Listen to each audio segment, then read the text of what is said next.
Maintenant, nous accueillons Guillaume Guénec, qui est de l'ONG Porte Ouverte, qui est notre invité. Bonjour Guillaume Guénec, on a appris aujourd'hui, et c'est le nouveau chiffre qui est sorti, sur l'index mondial 2026 de la persécution des chrétiens.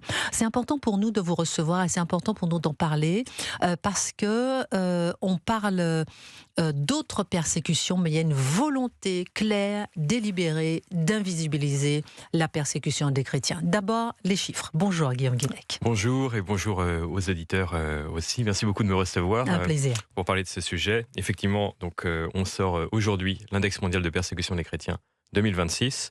C'est un classement des 50 pays où les chrétiens sont le plus persécutés en raison de leur foi dans le monde. Et d'après nos estimations, aujourd'hui, 388 millions de chrétiens sont exposés à des fortes discriminations et persécutions en raison de leur foi. Un chiffre qui est en augmentation. Et d'après nos analyses, il y a une intensification de la persécution tous les ans depuis 2014.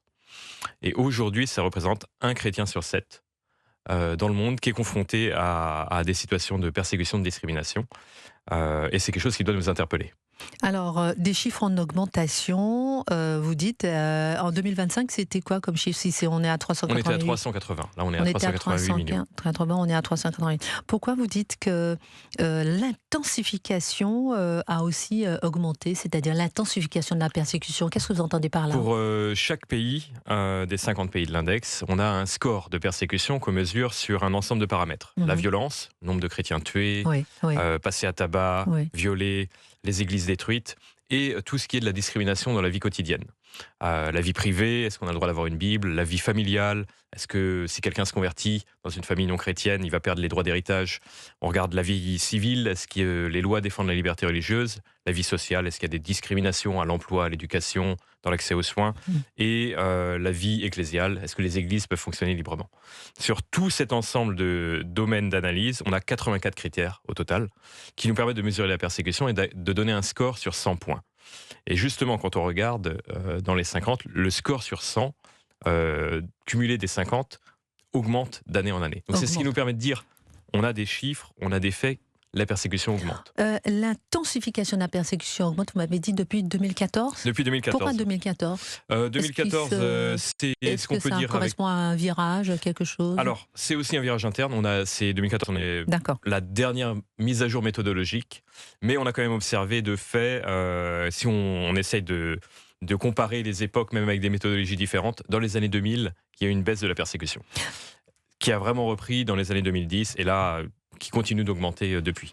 Deux questions. Quels sont les pays et pourquoi? Quels sont les pays? Vous avez dit que vous avez un critère, vous avez 50 pays que vous avez analysés. Et ensuite, qui persécute les chrétiens? D'abord, les pays. Alors, les pays, je vais peut-être nommer le trio de tête. La Corée du Nord, premier pays où les chrétiens sont le plus persécutés. Totalitarisme absolu, culte de la personnalité et une obligation pour les Nord-Coréens. Le régime attend qu'ils vénèrent la dynastie des Kim. En Corée du Nord... La dynastie, pardon? Des Kim. D'accord. En Corée du Nord, tous les Nord-Coréens ont chez eux un tableau avec les Kim qui doivent épousseter. Ils remercient les Kim avant de manger, comme les chrétiens remercient Dieu. Et donc le seul fait de croire en Dieu, faites-vous un traître envers le régime. Et c'est exécution sur le champ ou camp de travaux forcés. Ça, c'est pour la Corée du Nord. Ah oui, il y a des statues partout. Il y a des statues partout. Les Nord-Coréens doivent s'agenouiller, se prosterner devant les... Vous êtes encore là? Finalement, il est mutique. Oui, reste avec nous, Bertrand. Je vois que ça vous passionne. Je vais passer au deuxième pays, la Somalie. En Somalie, les seuls chrétiens qui sont en Somalie sont des convertis d'arrière-plan musulmans. Il y en a quelques centaines.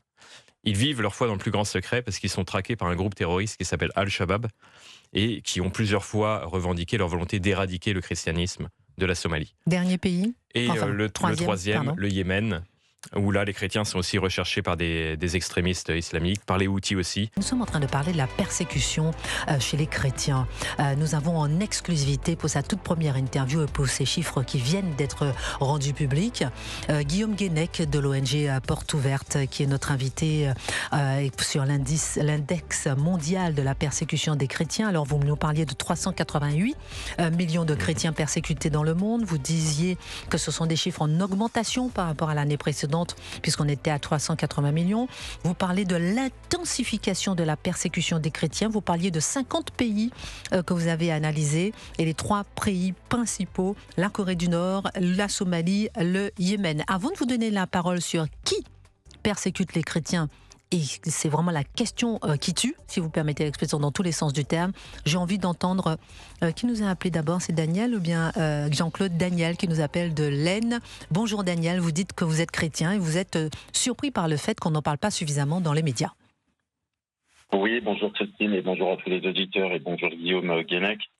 Puis oui, je suis vraiment surpris par l'inaction en fait aussi de nos différentes institutions et puis notre gouvernement. Et je suis effaré par le nombre que vient de citer Guillaume, 388 millions. C'est effarant. Complètement.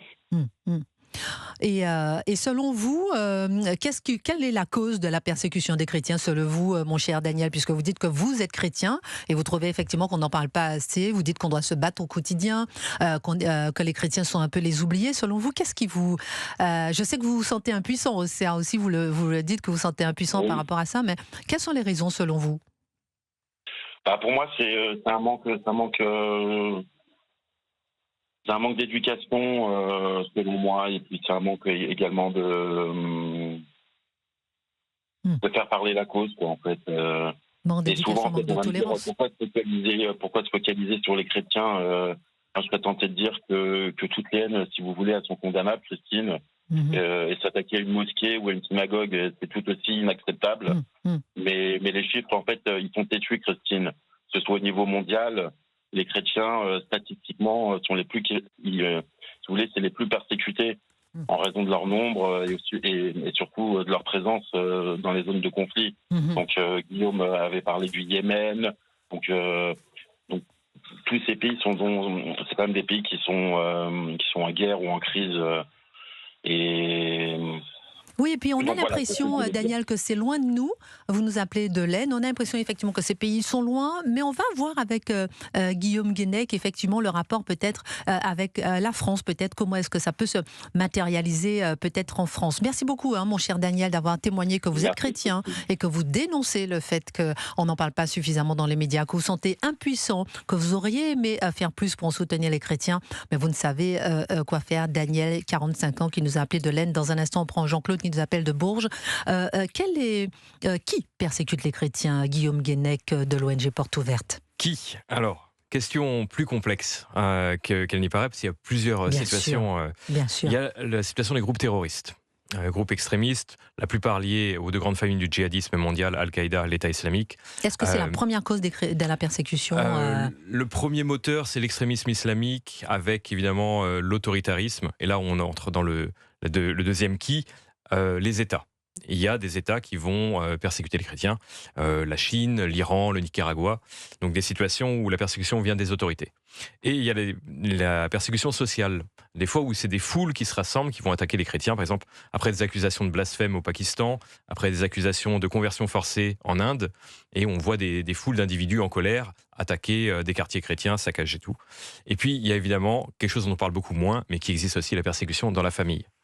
Quand une personne se convertit, et que sa foi n'est pas acceptée, parce que ce n'est pas la foi majoritaire de la famille, il y a des persécutions qui peuvent avoir lieu dans le cadre familial, qui font extrêmement mal, qui sont très invisibilisées, mais qui font énormément souffrir les individus.